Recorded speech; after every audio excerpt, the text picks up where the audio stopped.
السلام عليكم، ازيكم حبايبي؟ عاملين ايه؟ رب تكونوا بخير. فيديو جديد وروتين يوم جديد، يوم كله خير وبركه وطاقه ونشاط علينا جميعا يا رب. نبدا اليوم بتاعنا ونصلي على النبي. اللهم صل وسلم وبارك على سيدنا محمد وعلى ال سيدنا محمد. لو انت اول مره تزوري قناتي نوريني بالاشتراك عن طريق المستطيل الاحمر تحت الشاشه، اضغطي عليه هيظهر لك الجرس، اختاري الكل علشان كل الفيديوهات اللي بنزلها توصل لكم باذن الله. وما تنسونيش بلايك للفيديو تشجيعا منكم ليا. نبدأ يومنا ونقول اللهم إني أبرأ من حولي وقوتي وألجأ إلى حولك وقوتك يا ذا القوة المتين. ربنا يعيننا ويقوينا جميعا يا رب. اللهم ما أصبح بي من نعمة أو بأحد من خلقك فمنك وحدك لا شريك لك، فلك الحمد ولك الشكر. اللهم لك الحمد ولك الشكر على كل حال. نبدأ يومنا بكل تفاؤل وحب، ويلا بينا نكمل بقى إيه فيديوهات الروتين بتاعتنا اللي بتنشطنا وكمان بتحمسنا وكمان بتساعدنا على نظافة البيت. الغرض من الفيديوهات دي ايه؟ الغرض من الفيديوهات دي ان انت تقومي وتتنشطي وتبطلي الكسل كده. ولسه ما دخلناش في الشتاء بقى وتستغطي وتقعدي تحت البطانية، لا، احنا عايزين لسه تشتغلي بنشاط وبكل طاقة. فطرت الحمد لله. حبيبتي كانت بتقولي انت ازاي بتشربي يا بسمة القهوة على الصبح؟ حبيبتي انا مش بشرب القهوة غير لما بكون فطرت، يعني بكون خلاص فطرت الحمد لله والشكر لله. بعد كده بعمل القهوة بتاعتي علشان يعني يعني هو يومي كده، انا مسستمة يومي بالنظام ده. افطر، اقوم الصبح يعني افطر وبعدين اعمل القهوة وبعدين اقوم اشوف شغل بيتي. معرفش اشتغل ولا اتحرك في البيت ولا اشوف اللي ورايا غير لما افطر الاول وبعدين اشوف اشرب القهوه بتاعتي. تمام. يعني انما القهوه غلط جدا جدا ان انت تشربيها على الصبح كده على غيار ريق بدون فطار، غلط جدا. سواء بقى قهوه او نسكافيه او اي حاجه من الحاجات دي، غلط جدا جدا ان انت تشربيها من غير فطار يعني. النهارده بقى مكملين. أنا خلاص خلصت غرف النوم طبعا وفرشتهم. يعني فرشه الحفظات لسه، السجاد طبعا ايه مستنيه شويه. فكده جيت ايه على السفره بقى والصاله هما اللي فاضلين. شلت بقى النهارده هغسل الكفرات اللي عندي كلها بتاعه الكنبه اللي جوه مع السفره، وكمان بتاع الانتريه اللي بره. كتير بيقولوا لي يا بسمه خرجي الكنبه بره في الصاله، الكنبه اللي هي جوه مع السفره في الصاله مع بقيه الانتريه. حبايبي الكنبه اللي جوه في السفره دي مش بتاعه الانتريه، ده بتاعه يعني انتريه تاني. تمام. اللهم صل على النبي. فالكنبه دي انا حطاها جوه في السفره، ولادي بيقعدوا يذاكروا عليها. لان الكراسي السفرة طبعا مش بتكون مريحة في قعاد المذاكرة، فاهمين الفكرة ايه؟ فانا الكنبة دي جوه ولادي بيقعدوا عليها بيذاكروا. او انا مثلا بحب ان انا مثلا ايه افصل عن الصلاة او افصل عن دوشتهم، فبدخل اقعد جوه وكده. وفي نفس الوقت كانت الاول السفرة كانت الاول في الصالة. بس عايزه اقول لكم ان كانت الصاله عندي متفعكشه اخر فعكشه. كل حد داخل بحاجة يحطها على السفرة، كتب على السفرة، حتى لو أجازة ما كانش في دراسة ولا كده. مفاتيح، شنط، مناديل، أي حاجة أي حاجة كانت بتتحط على السفرة. فكانت عندي دايما دايما الصالة كنت بحس ان هي مش مرتبة مش نظيفة خالص. فدخلت السفرة كده بحيث ان يبقى ايه عادي الولاد مذاكرتهم في مكان منفصل، والصالة بره الانتريه بالنيش. انا اتكلمت في الموضوع ده كتير ودايما برضو بيجيلي اسئلة عليه. فالله المستعان. ففهمتكم خلاص يعني ايه، عرفنا الليلة فيها ايه والدنيا فيها ايه. برضو خرجت في الصالة، بدأت برضو ان انا ايه اشيل كل الكفرات بتاعت الانتريه وكده، وهبدأ بقى كده. وطبعا كنت شغلت عليهم الغسالة. كده بقى بالفرشة التحفة دي. النهاردة انا هنضف تنظيف يعتبر سطحي مش التنظيفة العميقة بقى. تمام. لان انا بصراحة بتعب جدا لما بعمل التنظيف كله في يوم واحد. فانا حبايبي اللي قالوا احنا بدأنا معاكي وبنعمل معاكي يا بسمة اعملي كده. ان انت مثلا هتنزلي الستاير، هتشيلي الفرش اللي عندك، هتشيلي المفارش علشان تتغسل. انا عايزه اقول لكم ان يعني دي والله ولا كاني بنظف وبرتب يوميا كده، يعني الله المستعان. فهبدا كده انزل التراب اللي على الاسطح عندي كلها. اي حاجه عايزه تتغسل، مفرش، كفر، اي حاجه عايزه تتغسل، هبدا ان انا اشيلها واغسلها علشان نبقى فرشين كده الشقه. لما نقفل للشتاء لان الشتاء بيحتاج تقفيل، او ما فيش حتى هوا ينشف. فاهمين الفكره في ايه؟ نكون كده ايه مقفلين على نظافه وشقتنا كل حاجه فيها نظيفه، ما فيش فيها بقى ايه ريحه اتربه ولا اتربه الصيف وكده. فعايزاكي بعد الفيديو دون تقومي كده وتتنشطي وتشتغلي وتقومي تشوفي شغل بيتك ايه. فالكنبة مع السفرة ومع البار يعني كويسة، مش وحشة ولا حاجة. وفي نفس الوقت دي مكان انا برتاح في القعاد في الأوضة دي دايما. بحب ان انا ادخل اقعد كده هنا، اسجل صوت للفيديو، اكون مثلا بكلم ماما او اختي او اي حد من صحباتي وكده. بيبقى مكان منفصل عن الشقة شوية، فاهمين؟ لان الولاد بقى ودوشتهم ودربكتهم، يعني الله المستعان، وربنا يا رب يبارك لنا فيهم. وكمان هخرج كده على الصالة. انا كنت مخلية بقى اولادي برضو ايه يشيلوا بقية المفارش اللي في الشقة. قلت لهم يلا شيلوا، يلا اي مفرش تلاقوه قدامكم شيلوه، علشان اغسلهم يعني وكده. كنست الصالة وخلاص كده كل حاجة ايه بقت تمام وزي الفل. وبرضو عملت الانتريه بالفرشة اللي انا كنت حالا بعمل بيها، وكده ما عادش فيه تراب خالص خالص. حطيتي بقى لايك ولا لسه؟ انتوا الفيديو اللي فات بصراحة زعلتوني جدا، ما فيش لايكات كتير، مش عارفة ليه، مع ان الفيديوهات دي نشاط يعني وحماس وكده. فالمهم بصوا، انا عايزة اقول لكم ان انا كانت السجادة دي عندي مغسولة، وهي اصلا مغسولة ونظيفة. فانا طلعتها كده، عملت لها غسيل على الناشف. غسيل على الناشف ده عبارة عن ايه؟ كلوركس يعني غطا كده من الكلوركس الالوان، وحوالي نقطتين 3 من برسيل الجل عشان يدي ريحة حلوة، وكمان ميه، وبرغي كده وببدأ بالفرشة ان انا اعدي على الوبرة بتاعت السجاد، وسبتها كده في الشمس تتشمس. ودي الكتاكيت الكتكوتو، كتاكيتو بني بتاعي. إيه اللهم صل على النبي، ما شاء الله ولا قوه الا بالله، زي الفل. ربنا يا رب يبارك ويحمي ويزيد بيوتنا كلها بالخير والبركه. إيه حبايبي اللي كانوا سالوني عليهم، هم كده ما شاء الله عمرهم عمر اسبوع. ربنا يا رب يزيد ويبارك. فالسجاده كده ايه سايباها بقى تتشمس، علشان اجي افرشها تلاقي ريحتها كانها مغسوله ونظيفه وزي الفل. رتبت بقى كده كل حاجه زي ما انتم شايفين اهو. رتبت كده الدنيا حواليا وبقت ايه كله تمام وزي الفل. ندخل بقى كده ايه على المطبخ علشان نشوف هنعمل ايه، ونشوف ايه اللي ورانا. النهارده هعمل غدا. يبقى انا كده الشقه عندي خلاص، شلت التراب من على الاسطح اللي عندي، وكنست الارضيات، واديت الحاجه عندي تلميعه بسيطه كده. ده الترمس احنا بناكل منه الحمد لله، اللي انا كنت عاملاه معاكم ترمس المر. تمام. فما شاء الله بقى زي الفل وبناكل منه. هنا بقى هبدأ ان انا ايه اعمل الغدا. انتوا شايفين الحوض الحمد لله المواعين فاضيه، مفيش بس هما طبقين وكوبايه القهوه بتاعتي بس وخلاص، مفيش اكتر من كده. النهارده باذن الله هعمل معاكم الغدا. الغدا ده عندنا مشهور معروف يعني، وممكن له اسامي تانية في اماكن تانية. دي عندنا بنسميها كبيبه، بلدي بنسميها كبيبه. في ناس قالوا لي الكبيبه بيتضاف عليها برغل ومش عارف ايه. يعني بصوا انا عايزه اقول لكم ان كده انا سبت بقى الحاجه على ما تفك، وجيت هنا اللهم صل على النبي علشان احط الغسيل في الغساله. كنت خرجت يعني حشوه. انا عايزه اقول لكم ان اليوم دون غسلت ما شاء الله كذا مره على الغسالات يعني وكده. فكنت شلت حاجه يعني شلت كفرات ورحت حطيت تاني، علشان عايزه اغسلهم ويتنضفوا كده وتبقى ريحتهم حلوه وكويسه تمام. بحط من المسحوق الجل زي ما انتم شايفين. انا كنت مستعمله اريال مع كلوركس الوان. الكلوركس الالوان بيزيد من فعاليه المسحوق، وكمان بيخلي كده الهدوم والمفروشات مزهزهه ونظيفه. هنا جيت علشان انا كنت ناويه ايه بملى الميه دي علشان انزل التراب اللي في المفارش. عماله اضغط عليهم كده ان هم ينزلوا تراب، ما لقيتش فيهم تراب. لقيت الميه زي ما انتم شايفين الميه نظيفه خالص، ما فيش تراب ولا حاجه. لان انا كنت اصلا غسلاهم من حوالي اسبوعين 3، كنت غاسله المفارش عندي. فالحمد لله والشكر لله، طول ما ايدك في الحاجه وطول ما انت ما بتنضفي هتلاقي الحاجه تنظيفها سهل. يعني انا قلت ايه اشطفهم الاول كده، انزل الاتربه اللي فيهم، وبعدين احط لهم الميه بالمسحوق بتاعتهم. لقيتهم نضاف والله مش محتاجين يتشطفوا، فرحت حاطه لهم شويه مسحوق جل، وهسيبهم كده ايه منقوعين حوالي نص ساعه. علشان الريحه تتغلغل كده جوه الانسجه. بحب قوي ريحه المساحيق الجل دي بتكون كويسه، بتخلي ريحه المفارش بتكون حلوه. وعشان ما ادعكهمش عشان الكريستالات والحاجات اللي ايه اللي فيهم دي وكده. فاللهم صل على النبي كده ايه خلاص. صدور الفراخ بقى كده خلاص، انا غسلت المفارش منقوعه، وكمان البتاع ده بيتغسل عندي، اللي هو الكفرات بتتغسل. هندخل بقى علشان كده ايه نحضر يا دوبك الغدا.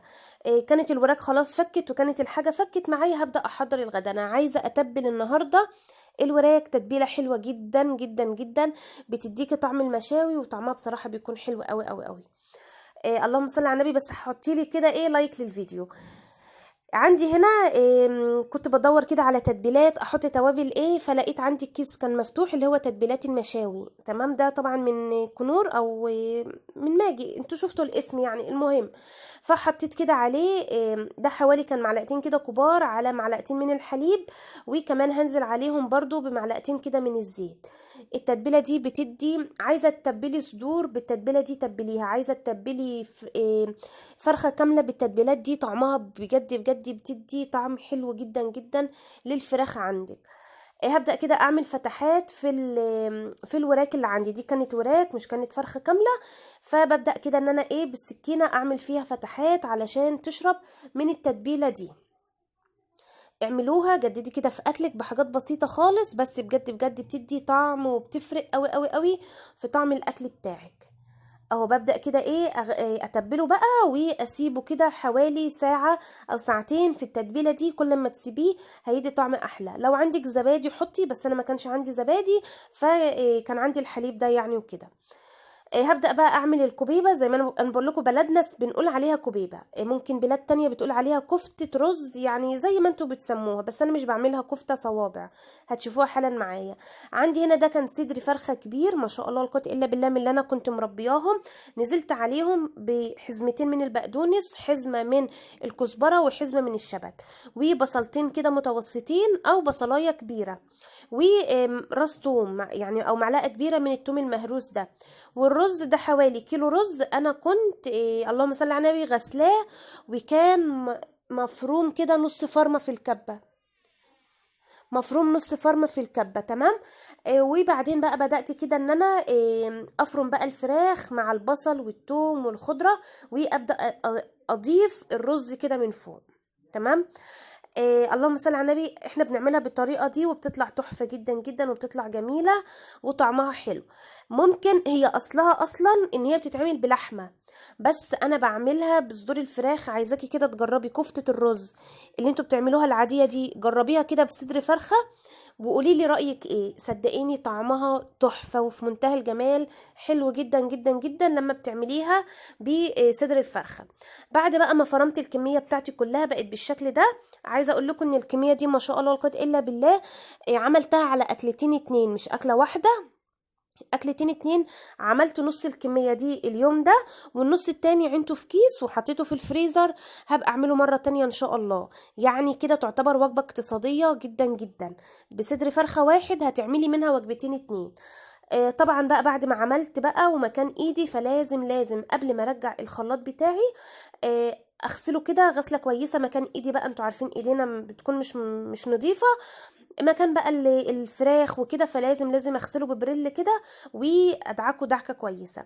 لو انت عملت كده دايما هتحافظي على الاجهزه بتاعتك والمطبخ بتاعك، عمره ما هيجيب فيه حشرات ولا نمل، وكمان ريحته هتكون كويسه. اهو الخلاط بتاعي دون اسمه ايه او نوعه ايه، نوعه كنود. ما شاء الله لا قوه الا بالله، حلو جدا جدا، هو عندي من زمان يعني ما شاء الله من ساعه الجواز، فما شاء الله حلو جدا، اللهم بارك، ربنا يا رب يبارك لنا. والمحافظه الحاجه بتعيش معاكي كانها جديده، كانك لسه شارياها، انما ده ما شاء الله يعني من بتاع الجواز.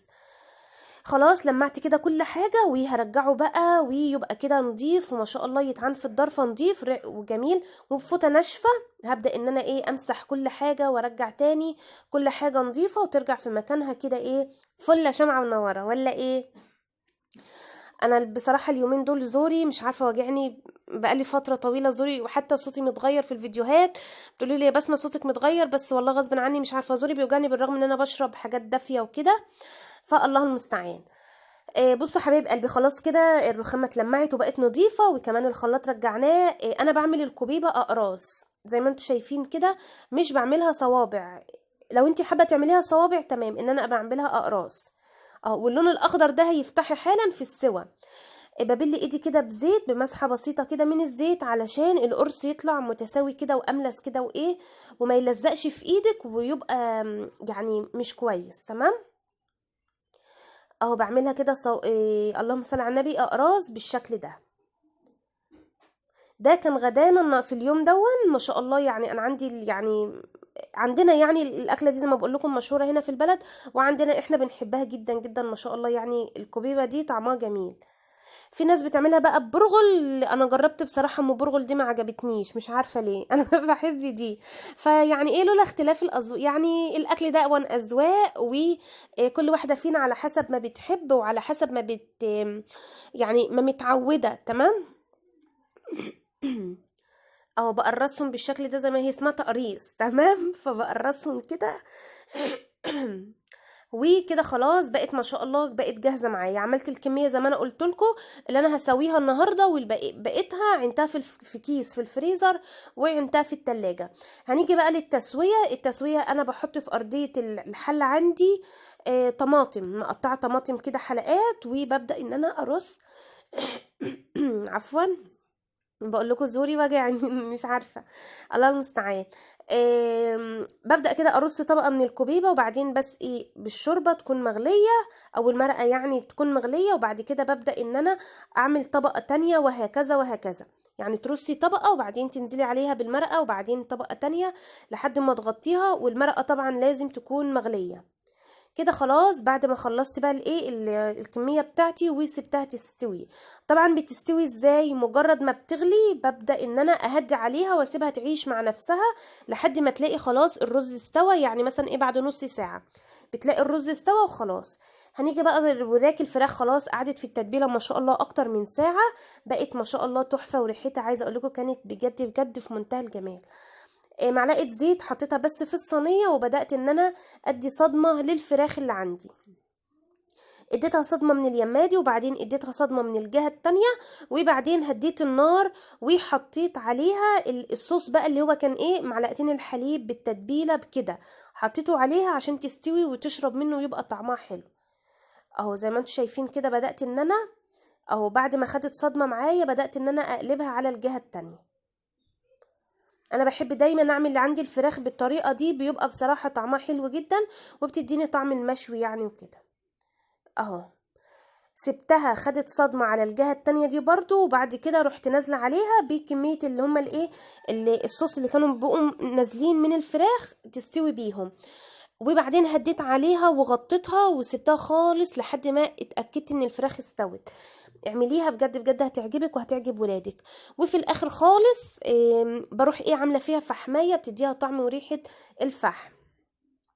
حبيبتي اللي كانت بتقول لي يا بسمه البسي يعني صابع كده من الصيدليه علشان صباعك المتعور، عايزه اقول لكم ان انا مش بعرف البس حاجه في ايديا وانا بغسل المواعين، لا جوانتي ولا الصوابع ولا كده، بس يعني الحمد لله هنعمل ايه بقى، الله المستعان.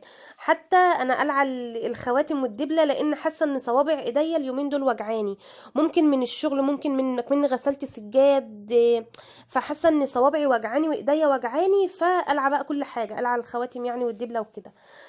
هنبدأ بقى ايه نغسل مع بعض المواعين، بس كده في الاول ايه نصلي على النبي، اللهم صل وسلم وبارك على سيدنا محمد وعلى ال سيدنا محمد. نبدأ بقى نغسل مواعين. فقرة غسيل المواعين فقرة الدردشة مع اخواتي الغاليين. حبيبتي بتقولي يا بسمة عايزاكي تتكلمي عن الاخت اللي لما يحصل حاجة بينها وهي واخواتها تروح على جوزها تقوله، وده صح ونعمل معاها ايه؟ بالله عليكي ردي في الروتين، بحب رأيك جدا. حبيبتي ربنا يا رب يريح قلبك ويهديكم لبعض ويخليكم لبعض. بصي هو المفروض ده غلط، غلط كبير جدا جدا جدا. يعني المفروض الاخت هي بتكون سر اخواتها، هما بيكونوا سر بعض. في كلام بيتقال، يعني انا ممكن اقعد اتكلم مع جوزي في كلام مثلا يخص اختي او يخص القعده اللي احنا كنا قاعدينها انا واخواتي، ان احنا قعدنا النهارده وهزرنا ومش عارف كلنا ايه وبعتنا اشترينا ايه وجبناه وكلناه. في كلام يتحكي وفي كلام ما يتحكيش، فده غلط من اختك ان هي تحكي يعني اسرارك انت واخواتك لجوزها، ده طبعا ما ينفعش. زي ما بقولك في كلام يتحكي وفي كلام ما يتحكيش. طيب انتوا هتعملوا ايه؟ انت واخواتك تحرصوا في الكلام. اي خصوصيات انتوا مش حابين ان هي تنقلها ما تتكلموش فيها قدامها لحد هي ما تحس بكده وتعرف غلطتها، لان هي لازم تحس بالغلط ده. غلط اللي هي عملته ده غلط، ان هي تروح تحكي لجوزها ده ما ينفعش. ما ينفعش ان جوزي يعرف اسرار اختي او اخواتنا، ما يعرفش ان جوزي يعرف خصوصيات اختي. طيب انا لو اختي مثلا متضايقه من جوزها وانا جايه، انا لو مثلا متضايقه من جوزي او من حاجه في بيتي وانا بشتكي لاختي، هل ينفع اختي تروح تقول لجوزها؟ ده لا طبعا غلط. فانت اختك انتوا حسسوها، مش تواجهوها مباشر كده انت غلطانه ان انت بتروحي تقولي لجوزك، لا، انتي واخواتك تخلوا بالكم بقى، تتفقوا ان انتي نخلي بالنا في الكلام، علشان ايه ما تروحش تقولي لجوزها، وما ينفعش الكلام ده حد يعرفه. فانتي حرصي انتي واخواتك، وربنا يا رب يهديها لحد ما هي تفوق كده لنفسها وتعرف ان اللي هي بتعمله ده غلط، وتوعى كده لنفسها، لان كده ممكن يعمل مشاكل. يعني انا اكون مكسوفة قدام جوز اختي ان هو عارف كلامنا، ان هو عارف ان احنا بنقول ايه، ان احنا كنا بنحكي عن ايه او عملنا ايه. ده غلط، ما ينفعش. فاختك لازم تفهم ومخها يكبر عن كده، ان ما ينفعش ان دي اخوات، دي انا اختها، انا سرها وغطاها، سترها وغطاها زي ما احنا ما بنقول بالعام يعني وكده. فربنا يا حبيبتي يهديكم لبعض ويصلح حالنا جميعا يا رب، اللهم امين يا رب العالمين. وانتم خلوا بالكم، تمام، خلي بالكم. اللهم صل على النبي. حبيبتي بتقول بسومة نفسيتي تعبانة علشان كل حاجة عليا وما عنديش بنوتة هرد عليا، ما بترديش عليا خالص. والله يا قلبي برد على كل التعليقات يا جماعة، اعذروني. انا والله العظيم بكون تعبانة، وبكون يعني عايزة اقول لكم في اللي فيه، بكون متخانقة مع اولادي، بكون متخانقة مع جوزي، بكون كده. بالرغم من كده بصور وبمنتج وبنزل وبرد، ولو تعبانة برضو بنزل والله. فانتوا اعذروني، انا برد على كل التعليقات والله، ودي ما بتحصلش في اي قناة. يعني قولوا لي كده في قناة بترد على التعليقات؟ مش كل القنوات بترد على التعليقات. والله انا بشوف قنوات كبيرة مشاهداتهم الوفات الالوفات، ما شاء الله ولا قوه الا بالله، والله حتى القلب واللايك ما بيحطوا لي التعليق. فانتوا اعذروني، مش عايزه حد يقول لي انا زعلانه منك، انا ما بحبش حد يزعل مني، وانا والله برد على كل التعليقات. بص حبيبه قلبي، اللهم صل على النبي. معلش هنعمل ايه، وده حال الدنيا. انا برضو ما عنديش بنانيت وامارات ما عنديش. بس هتقولي ايه، رضا الحمد لله، ده الخير، ده اللي ربنا رايدهولك. في ناس عندهم بنات والله وبيشتكوا ان هم بناتهم مش بيعملوا حاجه، فده نصيبك، ارضي بنصيبك. اشركيهم معاكي، خليهم يقوموا لو حتى حاجات بسيطة هم يعملوها. اكنس السلم يلا يا حبيبي وامسحوه. البلكونات قومي اكنسها مثلا. الغسيل، انا في اوقات بقول لاولادي قوموا لموا الغسيل، انا اولادي ما شاء الله يقدروا ان هم يلموه، يعني امان يعني. عايزاهم يشتروا حاجة ينزلوا يشتروا حاجة، لازم اشركهم في لو حتى حاجات بسيطة، بس الحاجات البسيطة دي بتخف من عننا احنا، فبتحس ان انت مرتاحة. فعوديهم ان هم اشركيهم، عوديهم ان هم يساعدوكي، مش عيب ولا حرام. الرسول عليه افضل الصلاة والسلام كان بيساعد زوجاته، وده اللي يقولك عيب، لا مش عيب يا حبيبي، عيب من ايه؟ فعودني دايما دايما نعود ان احنا نشرك ازواجنا ونشرك ولادنا.